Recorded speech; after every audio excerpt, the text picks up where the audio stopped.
Assalamualaikum everyone. Welcome back to Arthis English World. So SSC candidate তোমাদের তো পরীক্ষা চলেই আসলো।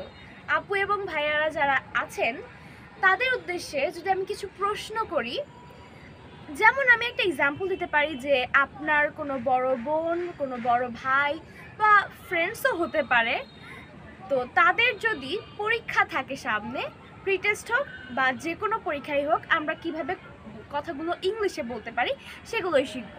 ফার্স্টলি যেটা সবার প্রথমে আসে, পরীক্ষা তো চলেই এলো, exam is knocking at the door. তো পরীক্ষা চলেই এলো, এটা কি? Exam is knocking at the door বলতে কি বোঝাচ্ছে? যে পরীক্ষা হচ্ছে দরজায় নক করছে, রাইট? সো অনেক কাছে বোঝাতে কিন্তু আমরা এটুকু ইউজ করতে পারি, এই ফ্রেজটা ইউজ করতে পারি, knocking at the door. Exam is knocking at the door. আমরা বলতে পারি যে তারা তো ঈদ তো চলে এলো, ঈদ অনেক দূরে, তারপরে বলছি যে ঈদ তো চলে এলো, Eid is knocking at the door. You can make examples with knocking at the door, which means very close. Afterwards, তোমার প্রস্তুতি কেমন? আমরা সচরাচর জিজ্ঞাসা করি না, দোস্ত তোর প্রস্তুতি কেমন? আমার তো কোনো প্রস্তুতিই নাই। সো তোমার প্রস্তুতি কেমন? How's your preparation? How's your preparation? এখানে how is কে আমরা শর্ট করে বলতে পারি how's your preparation? তোমার পড়াশোনা কেমন চলছে?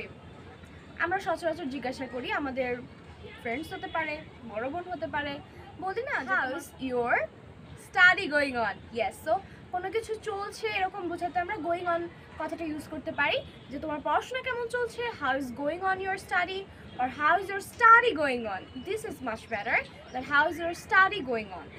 তোমার এনিথিং, কোনো কিছু চললে আমরা সেটাকে গোয়িং অন দিয়ে বুঝাতে পারি। তুমি যে এখন পড়াশোনা করছো না, পরে কিন্তু আফসোস করবে না, একদম না।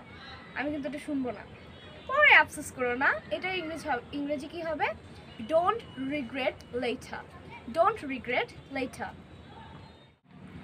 টিচাররা আমাদেরকে প্রায়ই বলে ফাঁকিবাজি বন্ধ করো। আমি কিন্তু দেখতেছি তোমার পড়াশোনা একদমই মন নাই, ফাঁকিবাজিটা বন্ধ করো, নাহলে কিন্তু তুমি পরীক্ষায় ভালো করতে পারবে না।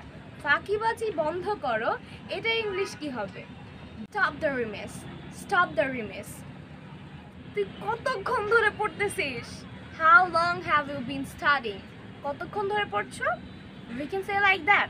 সো এখন তো আমরা শিখেই ফেললাম যে পরীক্ষার সময় বা আমাদের ফ্রেন্ডসদেরকে আমরা কিভাবে পড়াশোনার বিষয়ে জিজ্ঞাসা করতে পারি, যে তুই কতক্ষণ ধরে পড়তেছিস, তুমি পড়াশোনায় ফাঁকিবাজি করো না, অথবা হতে পারে পরীক্ষা তো চলেই আসলো। সো পরীক্ষা রিলেটেড অর পড়াশোনা রিলেটেড ইংলিশগুলো আমরা শিখে ফেললাম। So don't miss my any kind of video. Subscribe my channel if you didn't.